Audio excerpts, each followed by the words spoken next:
जब केंद्र की सत्ता में भारतीय जनता पार्टी ने वापसी की है, उसमें आरएसएस की मुख्य भूमिका रही है।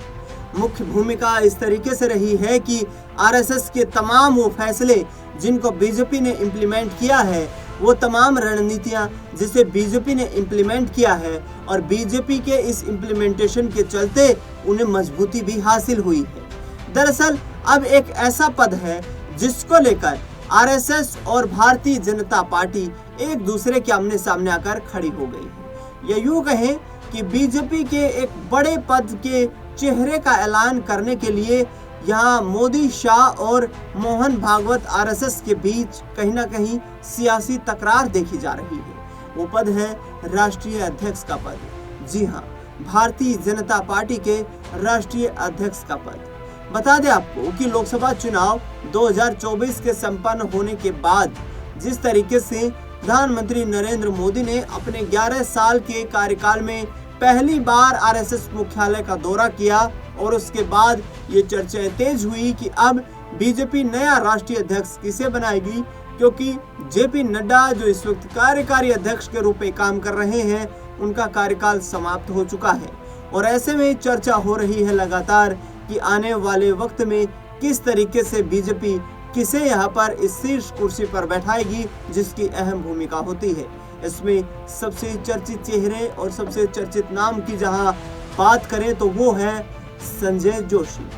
संजय जोशी लंबे वक्त से आरएसएस के साथ जुड़े रहे। एक वक्त पर वो एक इंजीनियर कॉलेज में इंजीनियरिंग के प्रख्याता के रूप में अपनी सेवाएं दे रहे थे, लेकिन उन्होंने बाद में वर्ष 1989 में आकर पूर्णतया आरएसएस के संघ प्रचार में अपने आप को न्योछावर करने की, अपने सर्वे सर्व को झोंकने की बात कही, और उसके बाद संघ के एक प्रमुख प्रचारक के रूप में वो जुड़ गए। वर्ष 1995 में उन्हें गुजरात में भारतीय जनता पार्टी के संगठन में शामिल किया गया, और उसके बाद देखा आपने कि किस तरीके से संजय जोशी ने जबरदस्त प्रदर्शन किया, बीजेपी को संगठनात्मक रूप से मजबूत किया, और उसका नतीजा ये हुआ कि वर्ष 1995 में ही भारतीय जनता पार्टी ने गुजरात में सत्ता में वापसी कर ली।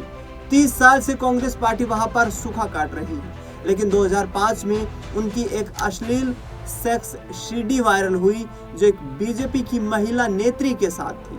कथित तौर पर इस सेक्स सीडी में सीधे तौर पर संजय जोशी को शामिल पाया गया, और ये सेक्स सीडी जो है ये बताया जाता है कि उनके कुछ करीबियों ने ही वायरल की थी, जिसमें सीधे तौर पर संजय जोशी उस महिला के साथ, उस बीजेपी की महिला नेत्री के साथ आपत्तिजनक स्थिति में थे। लेकिन संजय जोशी ने उसे कहा कि पूर्णतः एक षड्यंत्र है, मेरी राजनीतिक छवि को प्रभावित करने का षड्यंत्र है, और सीधे तौर पर उन्हें कार्यकारिणी से निकाल दिया गया। बाद में वर्ष 2012 का जब वक्त आया, उस वक्त गुजरात के तत्कालीन मुख्यमंत्री होते थे नरेंद्र दामोदर दास मोदी।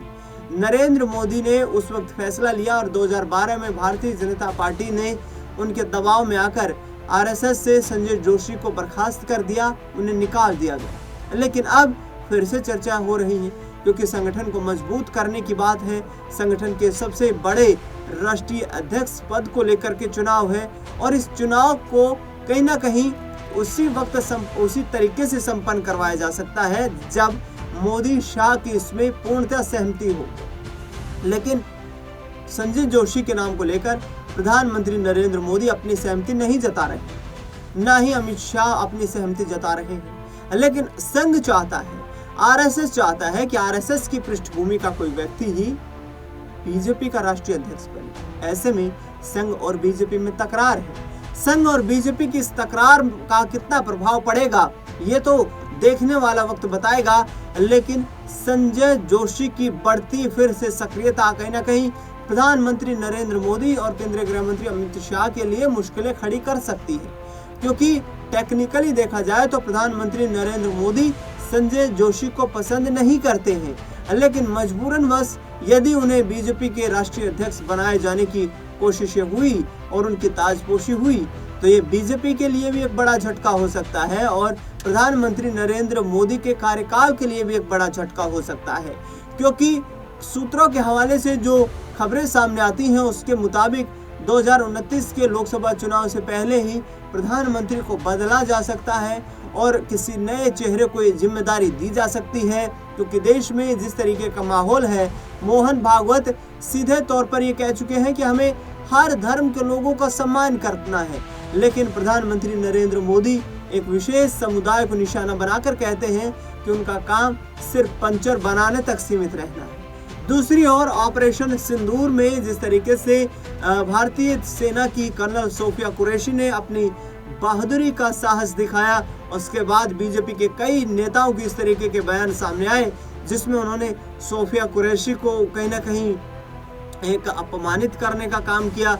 कथित तौर पर जो विजय शाह ने बयान दिया उसमें सीधे तौर पर उन्होंने कहा कि हमने आतंकवादियों की बहन को ही पाकिस्तान में भेज दिया और उन्होंने उनके ऊपर एयर स्ट्राइक की। दूसरी ओर बता दें आपको कि वीरांगनाओं के ऊपर सवाल खड़े कर दिए बीजेपी के राज्यसभा सांसद रामचंद्र जांगड़ा ने। इसके साथ साथ जो जगदीश देवड़ा है मध्य प्रदेश में, उन्होंने एक बड़ा बयान दिया और उन्होंने कहा कि प्रधानमंत्री नरेंद्र मोदी के नेतृत्व में सेना उनके चरणों में नतमस्तक है।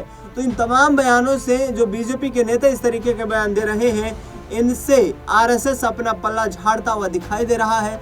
आरएसएस इस तरीके की बयानबाजी से बचने के लिए राजनेताओं को नसीहत भी दे रहा है। लेकिन जिस तरीके का माहौल दिखाई दे रहा है, ये माहौल आगे आने वाले वक्त में आरएसएस और बीजेपी के बीच एक बड़ी सियासी खाई पैदा कर सकता है, क्योंकि संजय जोशी को राष्ट्रीय अध्यक्ष बनाना मोहन भागवत की चॉइस हो सकती है, नरेंद्र मोदी और अमित शाह की चॉइस नहीं। ऐसे में लगातार सवाल उठना लाजमी है कि क्या संजय जोशी के नाम पर नरेंद्र मोदी और यहाँ पर अमित शाह सहमति नहीं जता रहे हैं, तो ऐसे में क्या मोहन भागवत सुपर पावर अपने एक्शन के मोड में आकर के यहाँ पर अपने बलबूते पर उन्हें राष्ट्रीय अध्यक्ष बनाएंगे? और यदि राष्ट्रीय अध्यक्ष बनाएंगे तो फिर संजय जोशी क्या प्रधानमंत्री नरेंद्र मोदी को पीएम पद पर देखना चाहेंगे? क्या केंद्रीय गृह मंत्री अमित शाह को गृह मंत्री की जिम्मेदारी देते हुए देखना चाहेंगे? क्या जेपी नड्डा को केंद्रीय मंत्री के तौर पर देखना चाहेंगे? क्योंकि इन तमाम नेताओं के बारे में तो यही कहा जाता है कि ये तमाम जो राजनेता हैं ये गुजरात लॉबी से आते हैं, और जिस वक्त गुजरात में संजय जोशी का प्रभाव बढ़ रहा था, उस दौरान उनकी एक सेक्स सीडी वायरल करवाकर उनके राजनीतिक करियर को चौपट कर दिया गया है। लेकिन अब फिर से संजय जोशी जो है आरएसएस में अपनी एक मजबूत छवि बनाने की कोशिशें कर रहे हैं। उनकी तरफ से प्रयास लगातार जारी है और प्रयास ये इस कदर किए जा रहे हैं कि आगामी वक्त में यदि भारतीय जनता पार्टी जो है ये उन पर यहाँ पर कहीं ना कहीं अपना जो एक सहमति जताती है, यदि संगठन सहमति जताता है, तो आरएसएस की तरफ से हरी झंडी मिलते ही संजय जोशी को राष्ट्रीय अध्यक्ष बनाया जा सकता है। ये एक ऐसा बड़ा पद है जिसको लेकर के बीजेपी में लगातार बड़े बड़े राजनेताओं के बीच सियासी रार देखने को मिलती रहती है। लेकिन देखना दिलचस्प होगा कि बीजेपी में जो वन पोस्ट वन लीडर जो एक परिपाटी चल रही है, क्या उसको तोड़कर प्रधानमंत्री नरेंद्र मोदी संजय जोशी के सामने किसी और बड़े चेहरे को यहाँ पर प्रोजेक्ट करते हुए नजर आएंगे। फिलहाल इस खास कार्यक्रम में इतना ही। देश दुनिया से जुड़ी तमाम बड़ी खबरों के लिए देखते रहिए SPN9।